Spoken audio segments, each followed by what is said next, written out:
Infrastructure. Now, our chair will represent her chair, so she's not the chair for that particular team, but she'll represent the chair because the chair is not with us today. So Laiza, karibu, Development and Infrastructure.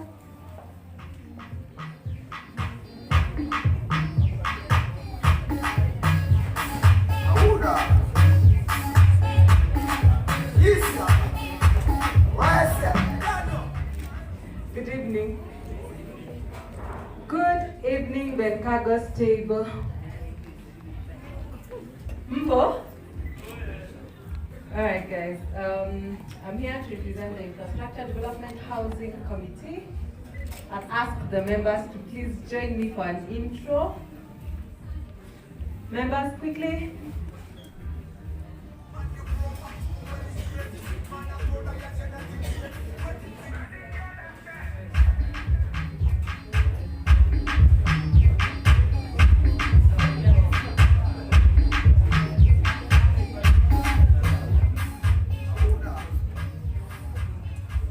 These serious people, I'll ask them to tell you who they are.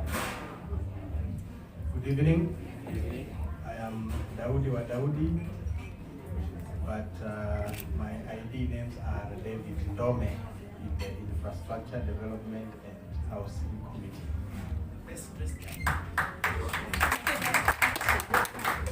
Good evening. My name is Anne Kaira and I am in the Committee of Infrastructure.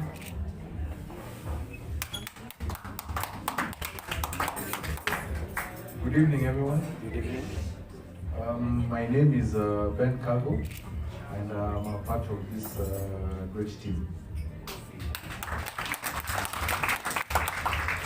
Alright, so I need moral support, and I've asked them to stand with me as we make this presentation. Our chair is out of the country. Our chair is Barack Otieno. He is engineer. I'm trying to get the term, complex. Infrastructure, but to do with internet. Get it? Oh, where is Winfred? Please represent your husband. Mrs. Barack Otieno is here. Wave at us, please.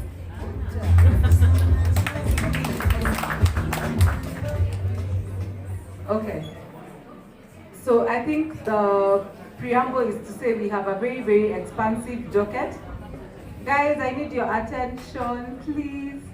We are the last ones to present. So I just say we have a very complex docket, and it has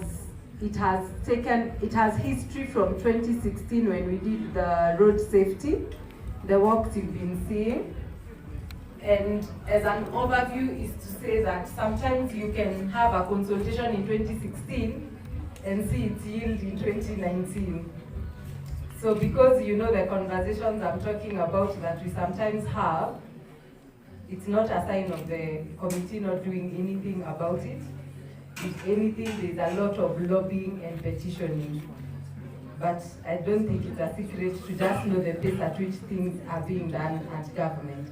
So where do we begin? Let's go on the road. The roads are the ones that really are crazy for us.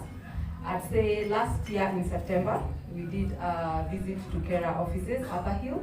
That time Gataka hadn't started, and I remember the biggest debate was, is this road ever going to be done?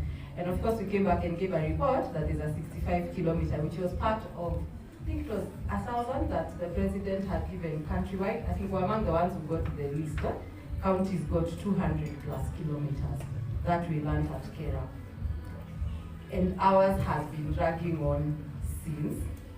And every other day, you guys, you wake up and you start asking, is that road passable and is that other one passable? All those comments are followed by a push to engineers. Up and including the last time there was a graduation somewhere, we are frantic trying to fill some holes because we knew it was gonna be a mess, trying to get the Nsutini road passable. So the roads are our biggest nightmare, and we're not really feeling the results. However, there's a push there trying to get speed up and just information, just not to be sitting there want to be informed, what's happening, where is it. Our biggest push is that we wanted to be incorporated into the committee. How do I call it? It's a local committee that when the roads come to report, when the engineers are having the local setup and coming to report, that would have a KORRA representative in, because that's how you get the members to know what was the latest, why is it not moving. For us, we see it as face value, but what's going on. Sometimes you find if the tarmac that side, or if that tarmac has not gone on there on another side. So I just say there's a lot of push with KORRA. I just say I feel that's where our biggest achievement right now is. We've warmed up. It's been also very difficult to get into liaison with them. Corporates are not the kind of offices set up they have. It's not a one-man person. So before you really get the channel of who the information is coming from, it's quite difficult. It's technical. So I'd still make a plea. We have a lot of technical guys in the team. The engineers in KORRA, you're needed here because there's roads engineer, there's the housing as well. So we just say we are the committee that needs most input. We're not able to do as much because of the expansive nature of our docket. So that will be on the roads. We did follow up a bit on KENHA on the Magadi Road, and yes, it will be dual. Again, we are not able to nail timelines. The last we had, it was hopefully we'll see the contractor on the road before end of year. We are at end of November. So now it's in limbo. So again, we'll follow up and we'll come back and tell you what's the status of that road. I think the other big one I'd say we've done, because we're trying to report what's happened this year, is that I think we've seen a lot of improvement with Kenya Power. Kenya Power has also been under our radar. The outage and the silence that was following, I believe you guys can attest that things have improved. Do you guys think so? The responsiveness of Kenya Power? They actually call you. They actually come to your house and check whether your power is back. That's also a push from this committee on the back. On their own initiative, they overhauled their office. When you remember, they had a corruption scandal and really just overhaul of the local office and headquarters as well. So they formed a committee where we are members in there and they respond to it. So when you guys post, we don't have power and I give you the format to post, and we post to them, it's part of our reporting structure to them that we check whether everyone from our end who said didn't have power, that comes back and gets power. So please make sure you know the format to report your power outage. There's a format so that we don't restructure your outage again. Tell us your name, where you live, the meter number, and the contact person. They always pick it up and get back to you. If it stretches, always get back to us and we'll do that liaison. So that's also one of the places I feel we've invested. Now on the housing, guys, sometime, I think it was earlier this year, we went for the municipality public participation at Ngong. And I don't know whether you know it's being enacted. It's having challenges in just, treating problems as an office. But guys, you need to read that document. It has major changes for us in the planning. But there's one thing I see we don't do. We don't read, we don't ask questions, and we don't participate. So we are crumbled on our knees. We are asking. That document still has our answers.